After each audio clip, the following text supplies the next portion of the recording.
more cutscenes, so we continue.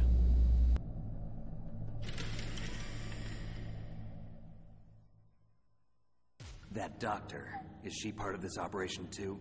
She was in charge of Foxhound's gene therapy. She knows more about those men than anyone else. You mean you've seen them naked? Make no mistake, I'm not a nurse. I'm a scientist. By the way, what was that injection for? It's a combination of nanomachines and an anti-freezing peptide so that your blood and other bodily fluids don't freeze, even at subarctic temperatures. Nanomachines? Not just one kind, either.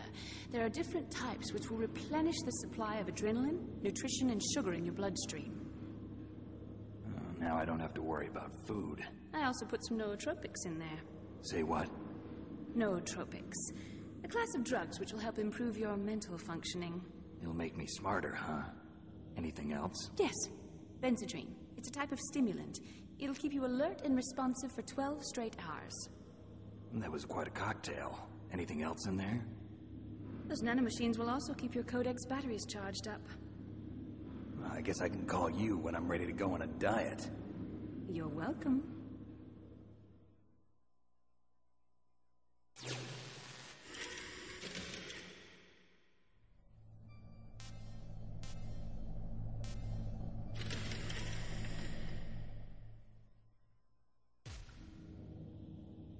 The chief of DARPA and the president of an arms manufacturing company. What business did they have at a nuclear weapons disposal facility? The truth is that secret exercises were being conducted at the time the terrorist group attacked. Must be extremely important exercises if those two were directly involved. Were they testing some kind of new advanced weapon? I'm not privy to that information. Do we know exactly where they're being held? The DARPA chief has also been injected with a mini transmitter. As you get closer, you should be able to pick up his location on your radar.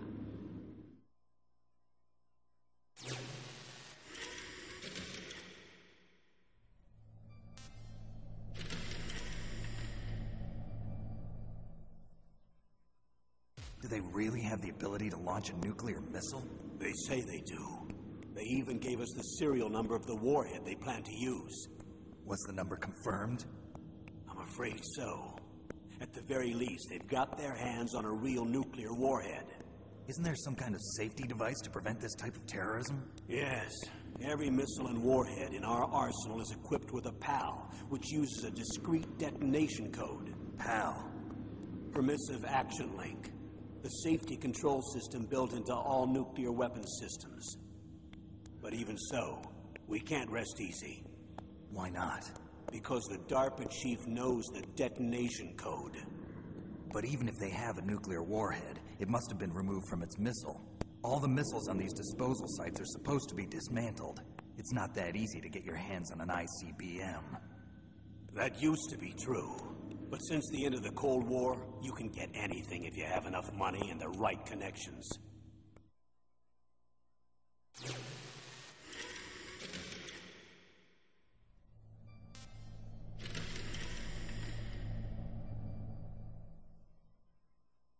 How well armed are these terrorists? I know there was an exercise going on at the time they revolted. They're heavily armed, I'm afraid. What about their battle experience? The 6 members of Foxhound in charge are all hardened veterans. They're tough enough to eat nails and ask for seconds.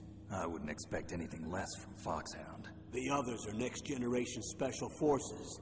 They're not your average grunts either.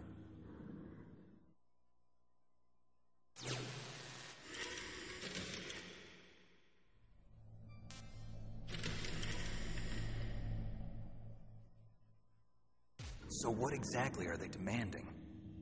A person's remains. Remains? That's right. To be more accurate, cell specimens which contain the individual's genomic information. Cell specimens?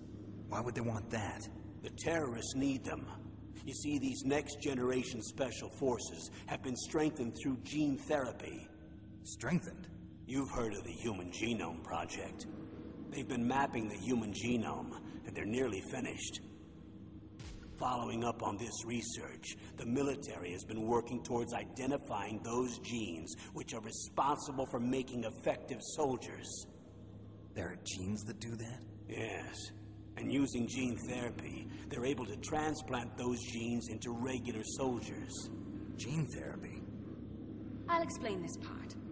With gene therapy, we can remove those genes which we know may lead to sickness or disease, and at the same time splice in genes with beneficial effects, such as resistance to cancer, for example. In other words, we can overcome all sorts of genetic diseases, and at the same time add genetic characteristics as desired. Okay. And so if you knew what genes were responsible for making the perfect soldier, you could implant them in the same way, right? Yes, we could. But it all depends on being able to isolate and identify those soldier genes. And in order to do that, it's helpful if you can study the genomic information of one of the greatest soldiers ever.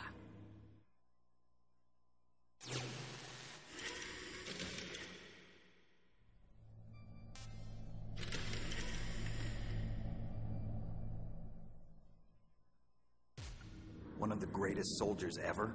The man they call the greatest warrior of the 20th century. You don't mean Big Boss. That's right. We've been working feverishly to identify the genes responsible for his incredible combat skill. So far, we've discovered about 60 of the so-called soldier genes. So his body was recovered after all. Yes, and his cells have remained frozen in a cryo chamber. His genomic information is a priceless treasure to mankind. Priceless to the military, perhaps.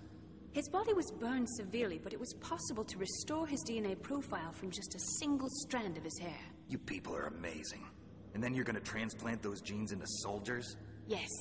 We'll use a process that I discovered called gene targeting. The strongest soldiers don't become what they are by acquiring their skills through training or experience.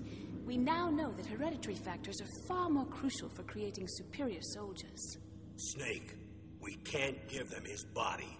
It's potentially more dangerous than all the nuclear warheads on that island put together. I hear the terrorists are calling themselves the Sons of Big Boss. The Sons of Big Boss?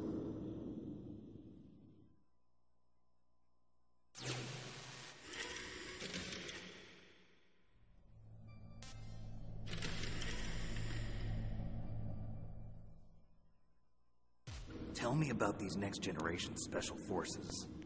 They started out as an anti-terrorist special ops unit, made up of former members of biochem units, technical escort units, and the nuclear emergency search team. Their purpose was to respond to threats involving next-generation weapons of mass destruction, including NBC weapons. Until they were added, that is. Who's they? These guys didn't start out as regular army. Looks like a pretty international group. Mercenaries? Yeah, and it gets worse. Most of them were from a merc agency that I think you're familiar with. They were part of Big Boss's private guard. And after Big Boss went down, the military just bought out all their contracts. Outer heaven. After that, they were merged with our own VR unit, Force 21, and retrained. If you ask me, these so-called next-generation special forces should be called simulated soldiers. They have no real battle experience. Video game players, huh? Don't forget they've all been strengthened with gene therapy. They carry genes which make them excellent soldiers. Don't get careless just because they don't have much experience.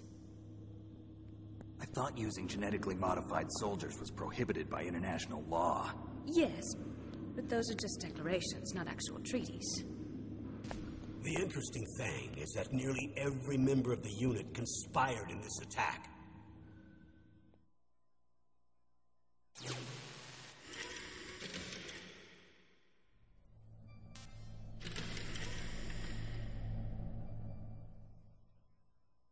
How could an entire unit be subverted to rebellion? They're calling it a revolution. Since they all went through the same gene therapy, they probably felt closer than brothers. They see the unit as their only family. The Sons of Big Boss. But if they were regular army, they must have been interviewed periodically by army counselors. According to their files, they all got straight A's on their psychological tests. They all seemed like fine, upstanding, patriotic soldiers. But they all took part in the uprising? No. Several people didn't show up on the day of the exercise. That's why there was a resupply of troops. Was there any sign recently that something might be wrong? There was a report a month ago that they were acting strangely. Apparently they consulted classified information about the soldier genes and performed their own gene therapy experiments. They can do that even without you? Well, our gene therapy process is almost completely automated. And besides that, they're all geniuses with IQs over 180. Even the existence of this genome army is a national secret of the highest order. We've been hoping to investigate this thing quietly and deal with it behind closed doors.